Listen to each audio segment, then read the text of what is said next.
वैसे तो हर महीने की अपनी फ़ज़ीलत है, लेकिन रमज़ान का ये महीना ना ऐसा बाबरकत महीना है और इसकी फ़ज़ीलत ना जितनी की जाए उतनी कम है। और ना इस महीने का हम सभी को बड़ा ही बेसब्री से इंतज़ार भी होता है। तो जी बस अब कुछ ही दिन बाद आ रहा है माह रमज़ान और आप सभी को मेरी तरफ से माह रमज़ान मुबारक हो। और ना इस महीने का असर हर एक शख्स के ऊपर होता है और वो रमज़ान का महीना हमें बहुत सी खुशियाँ भी देकर जाता है। और ना ये एक ऐसा महीना है जिसके लिए ना हम लोग काफ़ी टाइम पहले से ही तैयारियां करना शुरू भी कर देते हैं। तो चले जी फिर स्टार्ट करती हूँ मैं अपने आज के इस इंटरेस्टिंग से ब्लॉग को।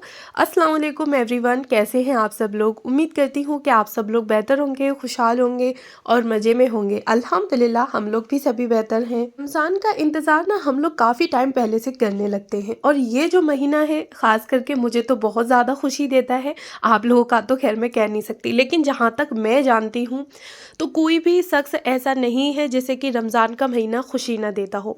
और हम लोग ना रमज़ान निकल नहीं पाते और उससे पहले हम लोग फिर से यानी कि नेक्स्ट ईयर रमज़ान का इंतज़ार करने लगते हैं। तो जी मेरी तो स्टार्टिंग हो गई है रमज़ान की प्रिपरेशन यानी कि प्री रमज़ान प्रिपरेशन। इस बार ना आपको प्री रमज़ान प्रिपरेशन के हो सकता है कि काफ़ी सारे ब्लॉग देखने को मिल जाएं।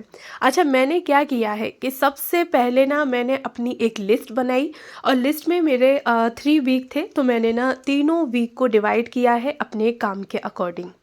क्योंकि ना घर की साफ़ सफाई यानी कि रमज़ान से पहले घर की साफ़ सफाई करना बहुत ज़्यादा ज़रूरी है। और सफाई तो कैसे भी हो, यानी कि अपने जिस्म की हो, रूह की हो या फिर अपने आसपास जो एरिया होते हैं, तो हर एक चीज़ की सफाई बहुत ज़्यादा ज़रूरी है। और भाई फिर इतना बाबरकत महीना आ रहा है तो उसके लिए तो और भी ज़्यादा ज़रूरी बनती है। अगर हम लोग ना रमज़ानों में ही रमज़ान की प्रिपरेशन करेंगे तो फिर क्या होगा कि हमारा जो इबादत का टाइम है ना वो चला जाएगा। तो कोशिश करें कि पहले से ही अपनी रमज़ान की जो प्रिपरेशन है वो करके रखें। तो शुरुआत मैंने की है अपने महीने को यानी कि फरवरी के कुछ दिन तो निकल गए हैं, 5-6 दिन तो निकल गए हैं। तो मैंने ना अपने लास्ट के 3 वीक को डिवाइड कर लिया है और उसके अकॉर्डिंग अपने काम को भी डिवाइड कर लिया है। एक दिन में यानी कि एक दिन में ही मैं अपना सारा काम करूँगी तो भाई मेरे से भी नहीं हो पाएगा, मैं भी थक जाऊँगी। तो मैंने डिवाइड किया है छोटे छोटे काम, 4 से 5 काम मैंने एक वीक में अपने रख लिए हैं, जिसे वीक का 1-2 दिन मैं रेस्ट भी कर सकती हूँ और बाकी के कामों को निपटा भी सकती हूँ। तो सारी क्लीनिंग को मैंने इस तरह से डिवाइड किया है कि घर की जितनी भी क्लीनिंग है वो 2 वीक में मैं अपनी हर एक क्लीनिंग को मतलब पूरा कर लूँगी। जैसे कि किचन की डीप क्लीनिंग हो गई, बेडरूम है, कुछ मुझे डेकोरेशन करनी है, नई चीज़ें लगानी है, कुछ जो पुरानी चीज़ें हैं यानी कि डिक्लटर करने हैं घर को, तो वो भी लिख लिया है। साथ में बाथरूम वगैरह यानी कि हर एक चीज़ की बहुत ही अच्छे से मैंने घर का कोई भी कॉर्नर मैंने छोड़ा नहीं है, सारी चीज़ें मैंने उसमें ऐड कर ली हैं। अच्छा जी, इसी के साथ जो लास्ट वीक रह जाता है ना तो उसमें मैंने रखा है अपना मील प्रिपरेशन का। तो लास्ट वीक में मैं मील प्रिपरेशन करूँगी। अगर मैं अभी से ही करके रख दूँगी ना तो तब तक चीज़ों का मैं वेट करूँगी कि फ्रिज कर दूँ और तो फिर काफ़ी टाइम हो जाएगा और शायद हो सकता है कि तब तक ना हम लोग खा पी के ख़त्म भी कर दें। तो जो प्रिपरेशन है रमज़ान की वो मैं लास्ट वीक में करूँगी। इन 2 वीक में मुझे सिर्फ क्लीनिंग करनी है। अच्छा जी, ये मैं बना रही हूँ चिकन स्टू, बहुत ही सिंपल तरीके से बनाया है, आप लोग भी इसको ट्राई करिएगा। अच्छा, मैंने ना थोड़ा हेल्दी वे में बनाया है, इसमें क्रीम बटर वगैरह ऐड नहीं किया है, लेकिन अगर आप लोग इसमें क्रीम और बटर ऐड करते हैं ना तो यकीन माने कि इसका जो टेस्ट है ना वो दुगना हो जाएगा।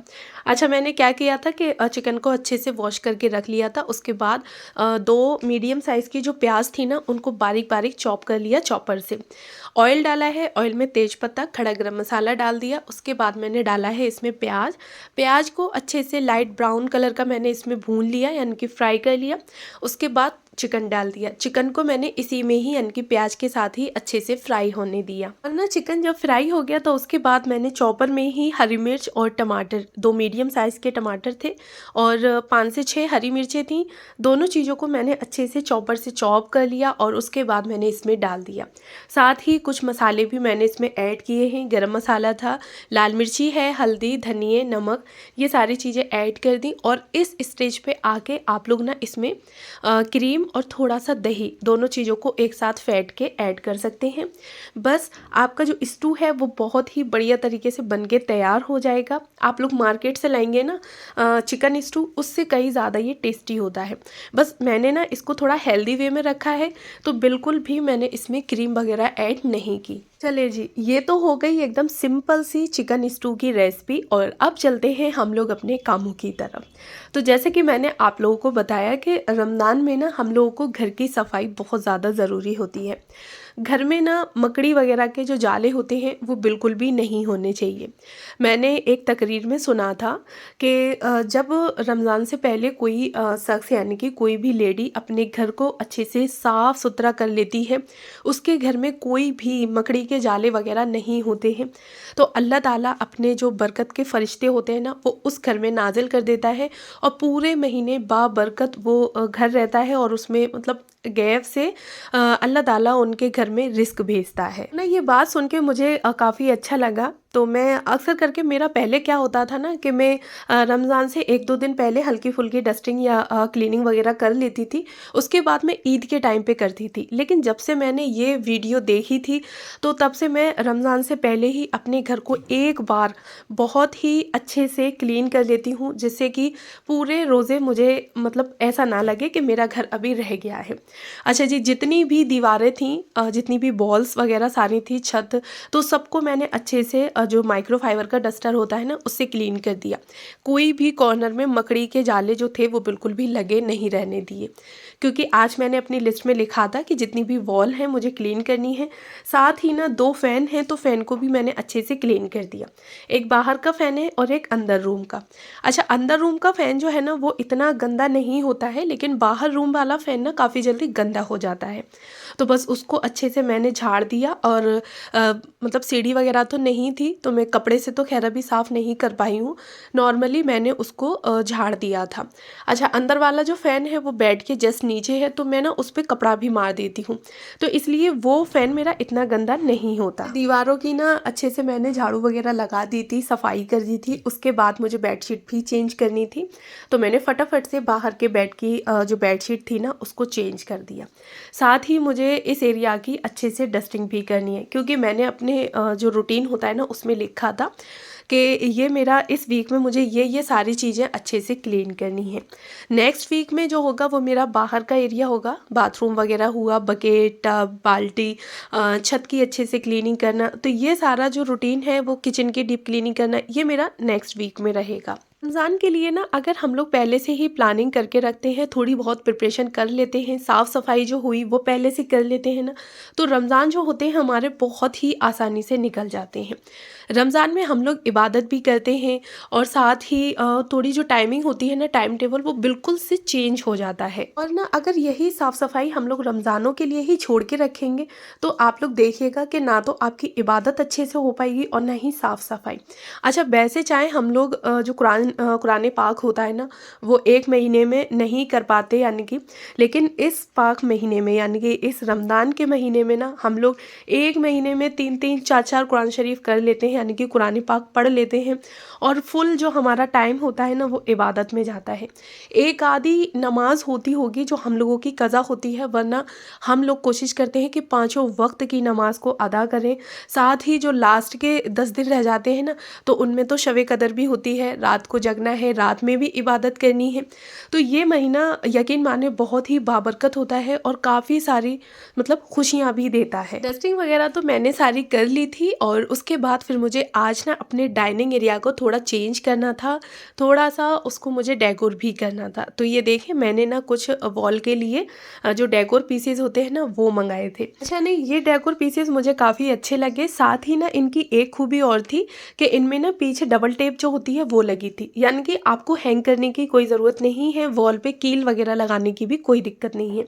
जब भी आपका मन हो बस आप ऐसे ही हटा के आपको फेंकना है, यानी कि ख़राब हो चुकी हैं तो फेंक दें, या जगह चेंज करनी है तो वो कर दें। तो मैंने ये मंगाया था, 4 पीस आया था, मतलब इनका 4 का पीसेस था, 4 सेट थे, तो काफ़ी अच्छा लगा। मैंने कहा ये एरिया ना थोड़ा मेरा खाली खाली रहता है, और यहाँ पे अगर मैं ये लगा दूँगी तो मेरा जो डाइनिंग एरिया है वो थोड़ा अच्छा लगेगा और डेको टाइप हो जाएगा। तो बस यहाँ पे जो 4 पीसेस थे तो वो मैंने लगा दिए वॉल पर, और साथ ही एक जो पॉट होता है ना आर्टिफिशियल का, तो वो भी लगा रखा है मैंने।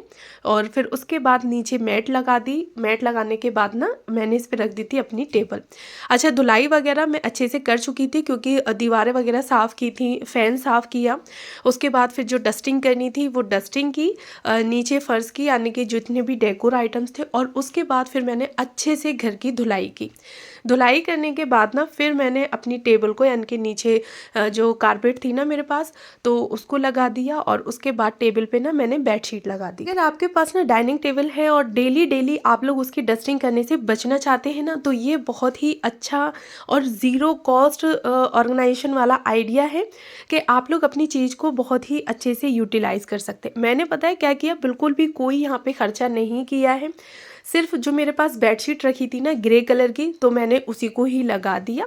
और उसके बाद ना मेरे पास एक पॉलीथीन का टुकड़ा रखा हुआ था, यानी कि जो आप लोग विंडो पे साइड से देख रहे हैं ना, एसी वगैरह चलाते हैं तो हम लोग इसको फैला देते हैं, तो इसी में से ही थोड़ा सा टुकड़ा कट करके बचा हुआ था, तो उसको मैंने रख दिया था। और आज वो टुकड़ा बहुत ही अच्छे से मेरे काम में आ गया। तो मैंने बेडशीट के ऊपर उसको लगा दिया बीच में, और ट्रे में मैंने सारे सामान रख दिए। ऐसे ही अलग अलग रखो ना तो चीज़ों को थोड़ा हैंडल करना मतलब मुश्किल हो जाता है। और ट्रे में ना बस ट्रे हटानी है, आपको एक कपड़ा वाइप करना है, बस ठीक हो गया। अच्छा जी, फिर उसके बाद ना थोड़ा सा मुझे डेकोरेशन और करनी थी, तो गेट के पास मैंने यहाँ पे प्लास्टिक का पॉट रखा है और उसी के साथ ही आर्टिफिशियल प्लांट रखा है। तो आप लोग देख ही रहे हैं कि बच्चे ना साथ साथ, जब आप लोग घर में कुछ नया कर रहे होते हैं ना, तो आपसे ज़्यादा बच्चों को खुशी होती है और बच्चे आपके साथ बहुत ज़्यादा काम करवाने लग जाते हैं। तो दानीन और मीरा, ये जो मैं स्टोन डाल रही थी ना, तो मुझे उन लोगों ने नहीं डालने दिए कि मम्मा हम डालेंगे हम डालेंगे। तो दोनों लोगों ने, मीरा बाहर से जो इसमें बारू थी ना वो भर लाया था, क्योंकि प्लास्टिक का है ये, बिल्कुल भी मतलब टिक नहीं रहा था। तो इसको अच्छे से टिकाने के लिए ना मैंने इसमें बारू भरवा ली। उसके बाद ऊपर से स्टोन डाल दिए जो ना देखने में थोड़ा अच्छा लगे, और ऊपर से जो प्लास्टिक का आर्टिफिशियल प्लांट था ना उसको लगा दिया। साथ ही रख दिया गेट के बराबर से कर्टन के पास ही, तो काफ़ी अच्छा लग रहा था, ग्रीनरी एकदम। तो बस उसके बाद अंदर का सारा जो एरिया था वो मेरा डेकोर भी हो चुका, ऑर्गेनाइज भी मैंने कर दिया था, और जो क्लीनिंग थी ना